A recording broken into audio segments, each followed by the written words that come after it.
صلو علی الحبیب صلی اللہ تعالی علی محمد صلی اللہ علیہ وسلم۔ بدگمانی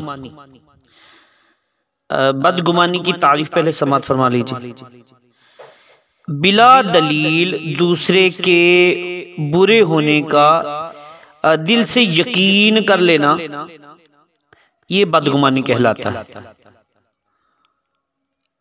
بدگمانی کی مثالیں سماعت فرما لیں۔ مثلا نعت شریف یا سنت و برا بیان سن کر کسی کو روتا دیکھا تو اس کے بارے میں یہ خیال دل میں جما لینا، یعنی یقین کر لینا کہ یہ لوگوں کو دکھانے کے لیے رو رہا، یہ بدگمانی ہے۔ اچھا، کال ریسیو نہ ہونے پر، آپ نے کال کی، کسی نے اٹینڈ نہ کی، تو کال ریسیو نہ ہونے پر بلا وجہ اس بات کا یقین کر لینا کہ وہ جان بوجھ کر میری کال ریسیو نہیں کر رہا، تو یہ بھی بدگمانی ہے۔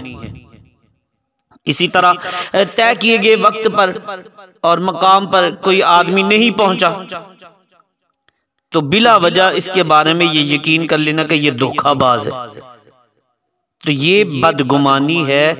اس طرح کی یعنی کہ کوئی بھی معاملات ہو تو ان مثالوں کو سامنے رکھتے ہوئے ذہن نشین کر لی جائے اور بدگمانی سے بچا جائے۔ بدگمانی کے مختلف احکام بھی سماعت فرما لیجیے۔ مسلمان پر بدگمانی حرام اور کبیرہ گناہ ہے۔ اسی طرح نمبر 2، اگر کوئی شک میں مبتلا کرنے والے برے کاموں میں اعلانیہ طور پر مشغول ہو، جیسے شراب کی دکان میں آنا جانا، تو اس صورت میں بدگمانی حرام نہیں ہے، کیونکہ یہ بندہ تو خود اوپن کر رہا ہے کہ ہاں آتا جاتا ہے۔ اور لیکن یہ بھی یاد رہے کہ اعلانیہ گناہ کرنے والوں سے بدگمانی جائز ہونے کا مطلب یہ نہیں ہے کہ ان کی بدگوئی شروع کر دی جائے یا عیب اچھالنا شروع کر دیا جائے، نہیں، بلکہ ایسی صورت میں رضا الہی کے لیے صرف اپنے دل میں انہیں برا سمجھا جائے۔ آیت مبارکہ بھی سماعت فرما لیجئے۔ اللہ پاک ارشاد فرماتا ہے، یا ایھا الذین آمنوا اجتنبوا کثیرا من الظن ان بعض الظن اثم ولا تجسسوا۔ اے ایمان والو، بہت گمانوں سے بچو، بے شک کوئی گمان گناہ ہو جاتا ہے، اور عیب نہ ڈھونڈو۔ سورہ حجرات اس کی آیت مبارکہ۔ اور فرمان مصطفیٰ صلی اللہ علیہ وسلم، اللہ پاک نے مسلمان کا خون، مال اور اس سے بدگمانی کو دوسرے مسلمانوں پر حرام کر دیا ہے۔ اب بدگمانی کے گناہ میں مبتلا ہونے کے بعد سبب بھی ہیں، اسباب بھی ہیں۔ وہ کیا کیا ہے؟ ان میں ایک یہ ہے کہ بغض اور کینہ، دل میں کسی کے بارے میں بغض ہوگا، کینہ ہوگا تو پھر بندہ بدگمانی کرے گا۔ اسی طرح تجسس، یعنی دوسروں کے چھپے ہوئے حال کی جستجو کرنا، یہ بھی بدگمانی کے گناہ میں مبتلا ہونے کا ایک سبب ہے۔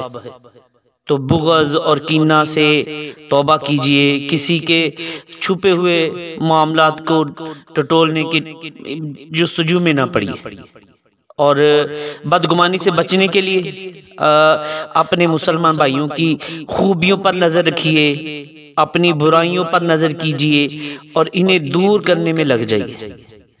اور جب بھی دل میں کسی مسلمان کے بارے میں بدگمانی پیدا ہو تو اپنی توجہ اس کی طرف کرنے کی بجائے بدگمانی کے شرعی احکام کو پیش نظر رکھیے، اور بدگمانی کے انجام پر نگاہ رکھتے ہوئے خود کو عذاب الہی سے ڈرائیے۔